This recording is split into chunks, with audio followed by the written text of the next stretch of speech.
Assalamualaikum warahmatullahi wabarakatuh. Salam dan bahagia. Saya Raket Mafasatiekti, guru BK di SMP Negeri 2 Penukal Utara. Saya calon guru penggerak angkatan ke-11 Kabupaten Penukal Abab Lematang Ilir, Provinsi Sumatera Selatan. Kali ini saya akan berbagi praktik baik mengenai coaching dalam supervisi akademik, di mana saya akan dibantu oleh Ibu Triyanti. Beliau adalah guru prakarya di SMP Negeri 2 Penukal Utara, Kabupaten Penukal Abab Lematang Ilir. Oke, halo Bu Triyanti. Assalamualaikum Bu Triyanti. Bagaimana kabarnya? Waalaikumsalam, alhamdulillah sehat. Oke Bu, alhamdulillah hari ini kita bisa bertemu ya untuk ngobrol-ngobrol, untuk bercakap-cakap. Di mana hari ini saya akan melakukan percakapan pra-observasi sebelum Ibu nantinya akan melakukan supervisi atau observasi pembelajaran di dalam kelas. Dikatakan. Adapun tujuan dilakukannya supervisi ya Bu, agar Ibu dapat mengetahui atau mengevaluasi proses pembelajaran yang telah Ibu lakukan di dalam kelas. Mengapa Bu kita melakukan percakapan pra-observasi? Mengapa kita melakukan percakapan pra-observasi Bu ya? Dengan di sini dimaksudkan agar Ibu nantinya bisa lebih siap, bisa lebih fokus atau persiapan awal sebagai langkah kita melakukan observasi atau pengamatan nantinya di dalam kelas. Oh, ini Bang, kenapa kita melakukan percakapan pra-observasi? Ini sebagai persiapan awal ya Bu, agar sebelum Ibu melakukan pembelajaran di dalam kelas Ibu lebih siap, lebih baik lagi sehingga memperoleh pembelajaran yang baik yang disukai oleh murid. Sebelumnya Bu, saya akan melanjutkan beberapa pertanyaan yang berkaitan. Yang pertama berkaitan dengan tujuan ya. Kira-kira pembelajaran yang akan Ibu lakukan nanti mempunyai tujuan yang ingin dicapainya seperti apa? Untuk pembelajaran prakarya kali ini tujuan pembelajarannya ada beberapa ya. Yang pertama itu mengetahui jenis-jenis kayu, bambu, dan rotan yang bisa dijadikan sebagai bahan kerajinan. Kemudian mengidentifikasi sifat-sifat kayu, bambu, dan rotan berdasarkan jenis bahannya, serta mengetahui teknik-teknik pembuatan produk kerajinan sesuai dengan karakter bahan. Oke, berarti di sini tujuan dari pembelajaran Ibu ingin agar siswa itu mengetahui jenis-jenis kayu, rotan ya, atau bambu yang nantinya bisa digunakan untuk kerajinan tangan. Kayak itu dia kerajinan, pengolahannya bagaimana sesuai dengan karakter kayu tersebut atau rotan ya. Oke, untuk yang kedua Bu, bagaimana area pengembangan yang ingin Ibu capai dalam kegiatan pembelajaran tersebut? Dalam kegiatan pembelajaran ini, saya menginginkan keaktifan siswa secara maksimal dengan mengembangkan metode dan media pembelajaran. Oke, berarti di sini berfokus pada keaktifan siswa dan bagaimana metode tersebut atau media tersebut menarik untuk siswa ya Bu ya. Oke, untuk selanjutnya Bu, saya ingin Ibu menceritakan sedikit nih rancangan pembelajaran seperti apa yang ingin Ibu terapkan di pembelajaran nanti, seperti model, strategi ataupun metode pembelajarannya. Untuk kali ini metodenya metode problem based learning dengan strategi pembelajaran curah pendapat, diskusi, serta mempraktekkan.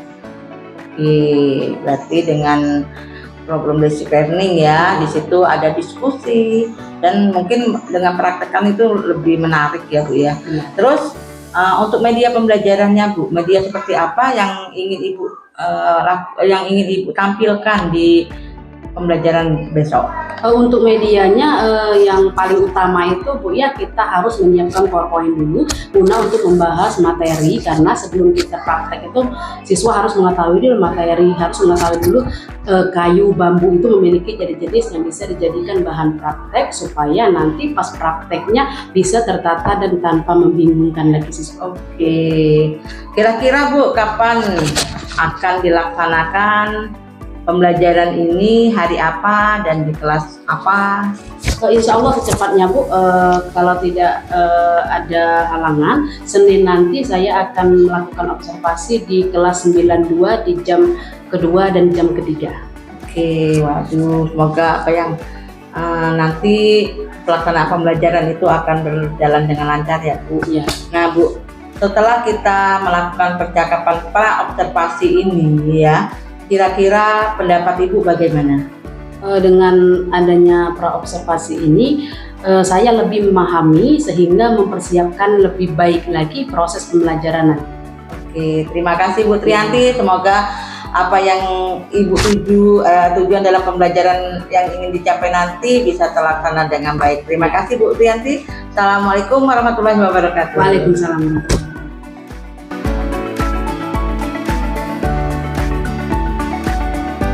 Assalamualaikum warahmatullahi wabarakatuh. Waalaikumsalam warahmatullahi wabarakatuh. Oke, baiklah, sebelum kita melanjutkan pelajaran hari ini, sebelumnya kita harus berdoa terlebih dahulu karena supaya apa yang kita pelajari hari ini bisa bermanfaat untuk kita semua ya. Silakan untuk ketua kelas pimpin doanya terlebih dahulu, Nak. Maka teman-teman, sebelum kita belajar, marilah kita membaca doa di dalam hati. Baca doa mulai. Doa besar. Ibu absen dulu, Nak ya. Alvin, Aldiono, Arin, Arien, Yegi. Oke, siap belajar hari ini? Sebelum Ibu melanjutkan materi, karena ini sudah jam siang, jadi kita memerlukan energi sedikit, refleksi sedikit untuk otak kita supaya tetap semangat dan tetap belajar dengan sempurna. Ayo, sekarang silakan berdiri dulu. Tangan di atas menggapai bintang, tangan ke samping berusaha terbang, tangan ke depan ikan berenang, tangan ke depan siap belajar. Tepuk semangat.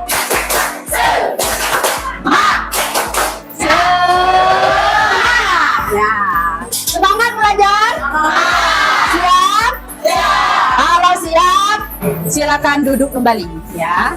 Nah, jadi sebelum Ibu melanjutkan materi hari ini,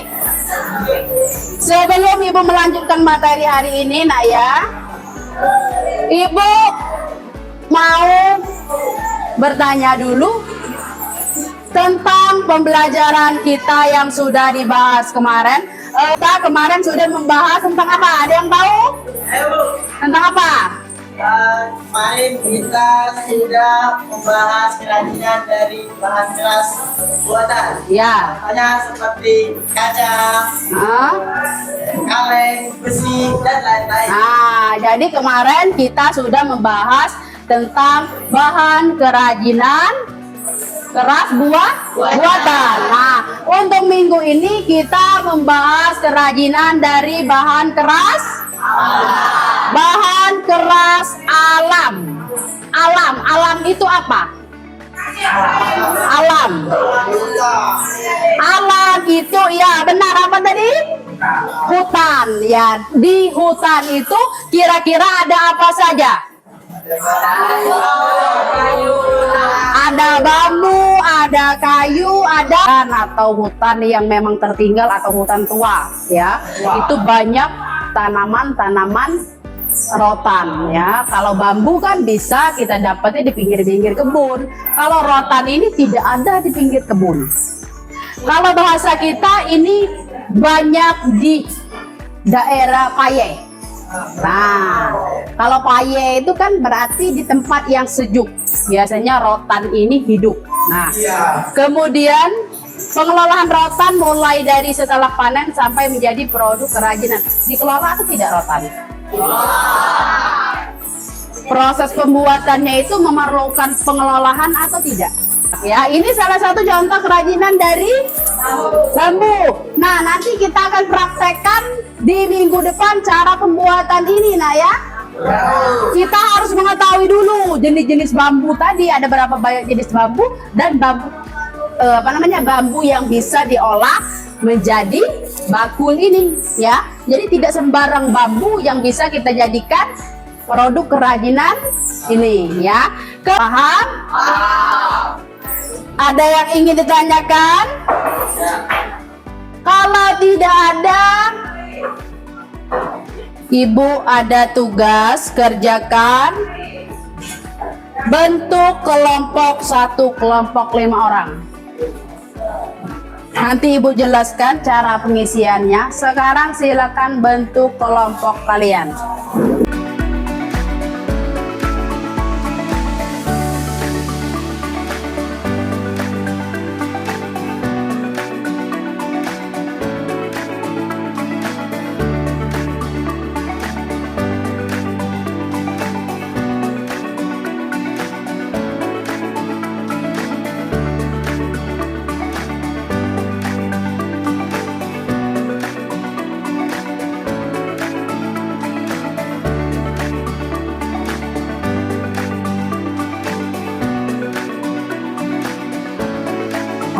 Yugo. Asbak dari apa asbak? Kayu. Dari kayu. Dari kayu. Fungsinya untuk apa?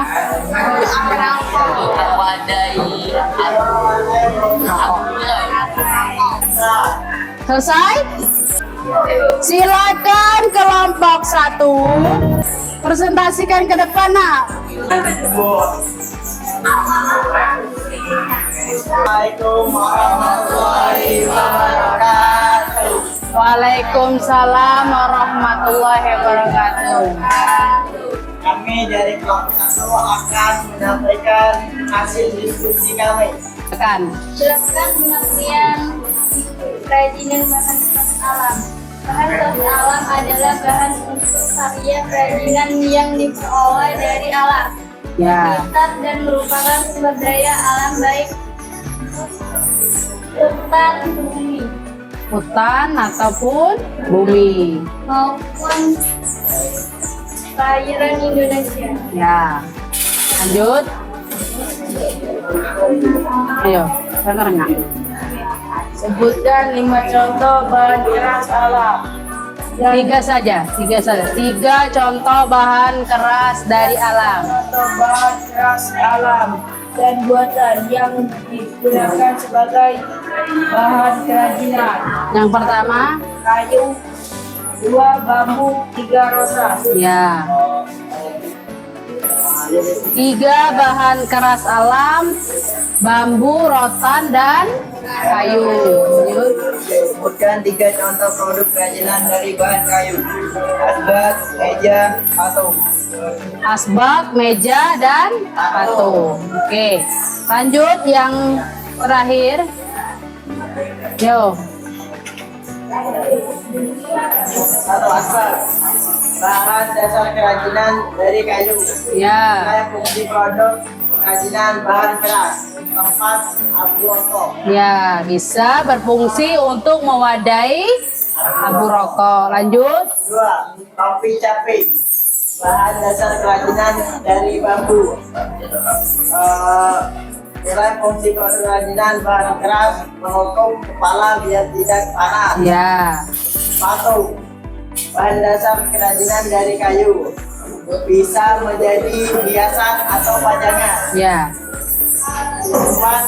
Meja kursi, bahan dasar kerajinan dari rotan dan juga bisa dari kayu. Ya. Bisa menjadi tempat duduk, tempat makan. Iya. 5. Tudung saji ya. Bahan dasar dari kerajinan lokal. Nilai fungsi produk yaitu bisa menutup makanan. Oke, selesai. Itu saja dari kelompok kami. Wassalamualaikum warahmatullahi wabarakatuh. Waalaikumsalam warahmatullahi wabarakatuh. Oke. Lanjut. Kelompok 2.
Ibu bertanya langsung ke kelompok tentang bahan dasar kerajinan.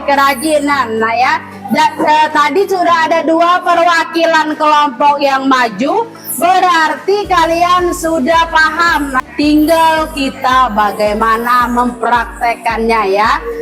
Sekarang Ibu tanya ke kelompok 3. Ayo, asbak itu dari apa? Kayu. Dari kayu. Kemudian fungsinya itu untuk apa? Untuk mewadai yang pokok. Kalau rotan, rotan itu bisa dibuat kerajinan apa? Saji. Tudung saji. Fungsinya untuk apa tudung saji itu? Untuk makanan. Menutup makanan supaya tidak terkena kotoran ya. Oke, dari pertemuan pertama Ibu jelaskan tentang bahan kerajinan keras dari alam tadi. Itu ada kayu, bambu, apalagi rotan, kemudian ada jenis-jenisnya seperti apa. Bambu tadi ada berapa macam jenis, rotan pun cara pengelolaannya. Sekarang adakah yang bisa menyimpulkan materi yang Ibu sampaikan hari ini? Ya, coba. Kesimpulannya, di pertemuan hari ini saya mengetahui bahwa kerajinan dari bahan keras alam ada kayu, bambu, dan rotan. Kemudian dalam pengelolaan bahan dasar tersebut memerlukan tahapan dan pengelolaan supaya hasil kerajinannya bisa bagus dan dapat dipergunakan. Iya, benar sekali ya. Oke. Jadi kalau ada yang bisa menyimpulkan berarti nyambung. Kalau materi yang Ibu jelaskan hari ini dia nyambung, kira-kira bisa nggak kita menerapkan praktek? Kalau kita mau praktek itu, kita harus mengetahui dulu bahannya apa, jenisnya bagaimana, cara pengelolaannya seperti apa. Jadi harus mengetahui terlebih dahulu ya. Nah, sekarang Bu memerlukan masukan dari kalian dengan cara Ibu menyampaikan ini. Apakah masih ada yang kurang paham, ataukah masih ada yang kurang mengerti, atau Ibu kurang bagaimana, atau ibu ini kurang menyemangati kalian? Kira-kira adakah masukan untuk ibu? Ya, silakan.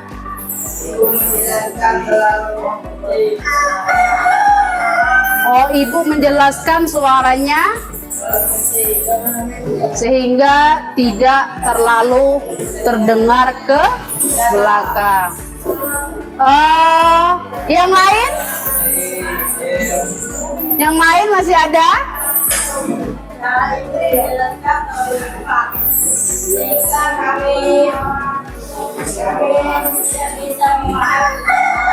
Sulit memahami. Iya. Oke, terima kasih nak ya atas masukannya. Itu sebuah masukan dari kalian untuk ibu.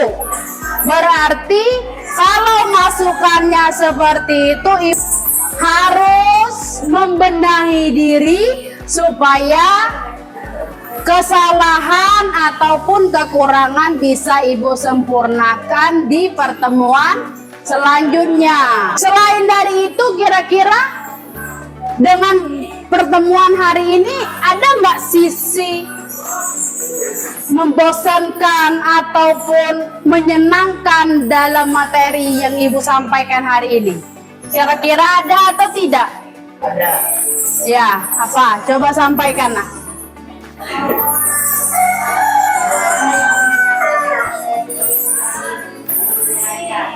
Ya.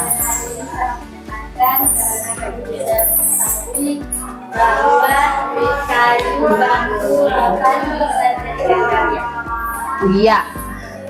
Itulah nak dikatakan sangat banyak ragam. Karena apa?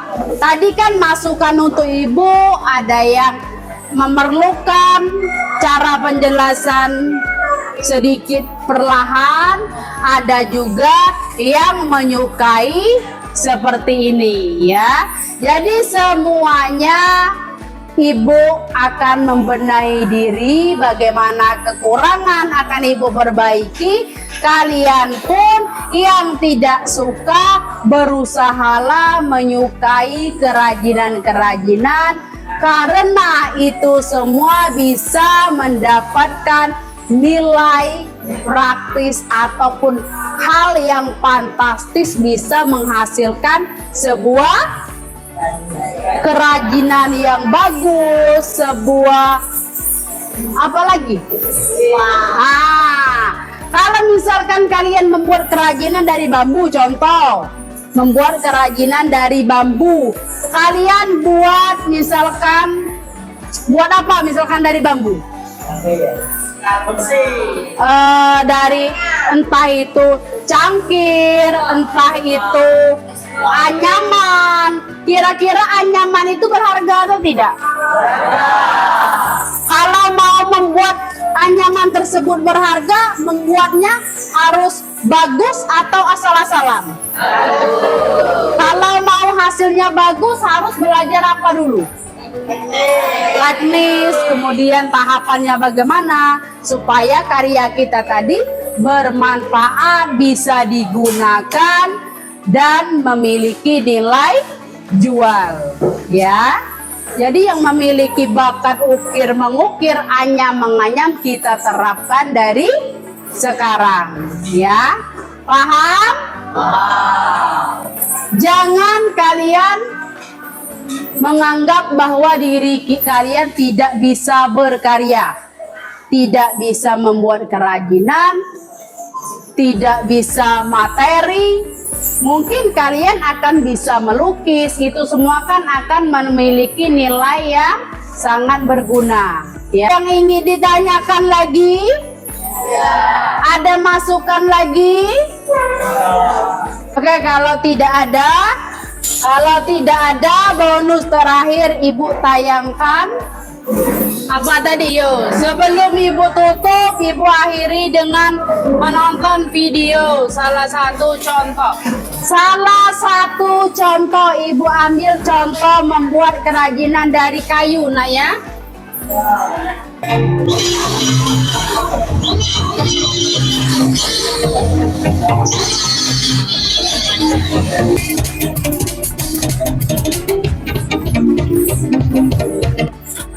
Bagus atau tidak hasilnya?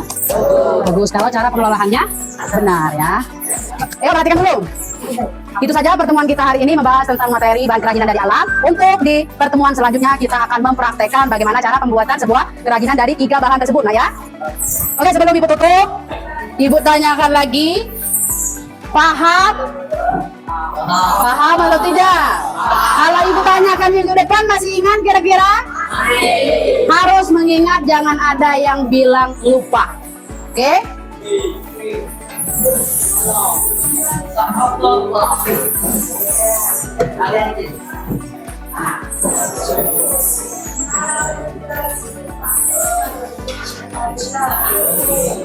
Ibu akhiri untuk pertemuan hari ini. Selamat berjumpa di minggu selanjutnya. Ibu akhiri, wabillahi taufiq wal hidayah. Wassalamualaikum warahmatullahi wabarakatuh. Waalaikumsalam warahmatullahi wabarakatuh. Assalamualaikum warahmatullahi wabarakatuh. Ketemu lagi dengan saya Rakesma Pasati Yekti, CGP Angkatan ke-11 Kabupaten Pelukal Abab, Lematang Ilir. Kali ini di sesi pasca observasi saya masih ditemani oleh Bu Trianti sebagai subjek observasi saya. Assalamualaikum Bu. Waalaikumsalam warahmatullahi wabarakatuh. Sehat? Alhamdulillah sangat sehat. Oke, dan didampingi oleh Ibu Ranita Sari selaku pengajar praktik TGP Angkatan ke-11 Kabupaten Pelukal Abab, Lematang Ilir. Assalamualaikum Ibu. Waalaikumsalam. Nah, cak mana perjalanan dari pendopo ke Sukarami ini Bu? Alhamdulillah lancar. Alhamdulillah. Oke, kita kembali ke Bu Trianti. Ya. Bu Trianti, berapa waktu yang lalu kita sudah melakukan pra observasi dan observasi ya, dimana hari ini kita melakukan pasca observasi sebagai bentuk mereview atau mengevaluasi atau memprediksikan apa kira-kira apa nanti yang kurang atau kelebihan yang selama ini Ibu lakukan untuk di kemudian hari. Oke Bu, setelah kita melakukan pasca pra dan observasi, gimana perasaan Ibu? Perasaan saya tentunya sangat grogi, deg-degan, cuman karena seiring waktu berjalan dan alhamdulillah bisa berjalan dengan baik dan lancar. Oke, berarti walaupun grogi Bu ya, kita tetap terlaksana dengan baik. Bisakah Ibu menceritakan kembali daerah pengembangan apa atau jelaskan kembali langkah-langkah yang Ibu ambil dari mulai pra sampai ke observasi? Daerah pengembangan yang saya ambil yaitu tentang keaktifan siswa. Kemudian tahapan awalnya yang pertama saya membuat perangkat ajar supaya untuk mempermudah lagi bagaimana proses cara berjalannya pembelajaran, kemudian lebih tertata, kemudian mengajak siswa untuk lebih aktif lagi belajar, untuk mendengarkan materi, untuk mempraktekkan pelajaran.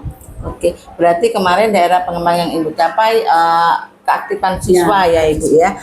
Kira-kira setelah dilakukan observasi kemarin, sejauh mana atau bagaimana tingkat perkembangan itu tercapai? Menurut saya alhamdulillah berjalan baik dan lancar, cuman masih ada kekurangan, masih ada kendala. Kendalanya seperti apa? Kendalanya seperti ini Bu ya, karena kan saya mengajar prakarya, kan prakarya itu identik dengan praktek. Jadi siswa itu kurang aktif ataupun kurang berminat mendengarkan materi mereka, maunya itu langsung ke praktek. Nah seperti itu. Selain itu kira-kira apa lagi Bu yang membuat apa selain keinginan siswa untuk melakukan praktek ya, tidak selain itu kira-kira apalagi yang membuat siswa tadi katanya kurang masih ada kendala, kurang aktif gitu. Kemudian ini kondisi kelompok mungkin karena siswanya terlalu banyak, mungkin adanya kebisingan, kemungkinan saya juga masih ada kekurangan cara penyampaian, kan itu PR juga untuk saya supaya saya lebih menciptakan lagi suasana belajar supaya siswa lebih tertarik dan lebih menarik. Oke, berarti Ibu akan merubah metode ya Bu ya, paling metode dan membuat pembelajaran itu lebih menarik lagi. Kira-kira ini Bu, bagaimana cara Ibu selanjutnya untuk proses selanjutnya, bagaimana cara Ibu menangani atau untuk mencegah terjadinya kendala itu kembali ya? Saya akan menciptakan cara penyampaian materi, baik itu PowerPoint, cara penyampaian materi itu yang lebih menarik lagi, supaya siswa tidak ada tingkat bosan ataupun mereka lebih tertarik dulu ke materi dibandingkan dengan praktek, karena praktek itu adalah ujung dari hasil materi tadi. Kemudian saya akan menciptakan mungkin akan diadakan ice breaking, karena itu untuk membangkitkan semangat siswa, apalagi di rentang waktu yang sudah jam 10 ke atas itu ada yang ngantuk, ada yang sedikit ribut di dalam kelas. Jadi saya akan menciptakan suasana baik speaking, baik cara penyampaian saya juga saya akan menerapkan. Kira-kira menurut Ibu SDK penting Bu untuk Sangat itu penting. untuk kegiatan pembelajaran? Ya, sangat penting. SPDK itu sangat penting karena mendorong siswa juga untuk membangkitkan semangat, apalagi dalam kondisi setelah bel istirahat itu kan ada yang sudah kondisinya sudah kenyang, mungkin mengantuk. Dengan kita mengadakan ice breaking itu tingkat siswa dalam belajar itu lebih semangat lagi. Oke, Untuk menghidupkan suasana. Berarti Ibu akan selalu memperbaiki metode pembelajaran dan memberikan SPDK untuk mengatasi semua itu. Oke. Nah, langkah selanjutnya kira-kira apa Bu setelah ini kegiatan ini? Langkah selanjutnya saya akan menerapkan pelajaran ini kira-kira untuk semester depan saya akan menerapkan yang lebih baik lagi. Oke, berarti Ibu akan merubah ya, mengadakan perubahan. Ya, Semoga apa yang Ibu lakukan nanti bisa sesuai dengan yang ingin Ibu capai. Kira-kira kapan ini Bu pelaksanaannya kira-kira akan diterapkan? Insya Allah saya akan melaksanakan dan menerapkan secepat mungkin. Tapi untuk semester ini saya rasa tidak mungkin karena ini sudah masuk ke setengah semester. Jadi saya akan menerapkan di semester selanjutnya. Oke, berarti dengan cepatnya diterapkan di semester depan ya. Mengingat sebentar lagi kan mau ini ya Bu, mau UTS, sudah UTS, sudah mau pas ya. Berarti insya Allah dilakukan di semester depan ya Bu. Saya akan menunggu perubahan-perubahan itu yang akan Ibu capai, yang akan Ibu lakukan. Semoga pembelajaran yang Ibu lakukan akan lebih menarik dan diminati oleh siswa. Oke Ibu Tianti, terima kasih. Nah, kembali ke Bu Ranita, saya meminta umpan balik dari Ibu mengenai kegiatan yang sudah kami lakukan. Bagaimana Ibu menurut pendapat Ibu? Baik, terima kasih Ibu Rahesma. Kalau secara keseluruhan tadi kemarin kan yang ingin ditingkatkan oleh Ibu adalah bagaimana caranya Ibu menggali potensi gitu ya. Menggali potensi dari coachingnya, apa-apa yang ingin dikembangkan seperti itu. Nah tadi kalau dari percakapan pasca observasinya, kalau saya lihat itu sudah bagus Bu ya. Ibu sudah mencoba untuk mengajukan pertanyaan-pertanyaan berbobot sehingga coaching bisa menemukan apa sih kekurangan yang beliau hadapi ketika proses pembelajaran dan apa yang akan beliau lakukan seperti itu ya. Cuman yang masih perlu untuk diperbaiki mungkin tadi ada beberapa jawaban dari coaching yang sepertinya masih bisa untuk digali lebih dalam seperti itu. Tapi tadi Ibu langsung lanjut ke pertanyaan selanjutnya. Mungkin itu saja sih Bu. Tapi kalau secara keseluruhan semuanya sudah baik. Oke, terima kasih Bu Ranita. Demikianlah sesi pasca observasi yang sudah kami lakukan. Semoga baik Bu Trianti perubahan yang akan dilakukannya akan lebih baik untuk kedepannya, begitu juga dengan yang lainnya. Semoga apa yang dilakukan hari ini menjadi manfaat bagi kita semua. Terima kasih. Assalamualaikum warahmatullahi wabarakatuh. Waalaikumsalam warahmatullahi wabarakatuh.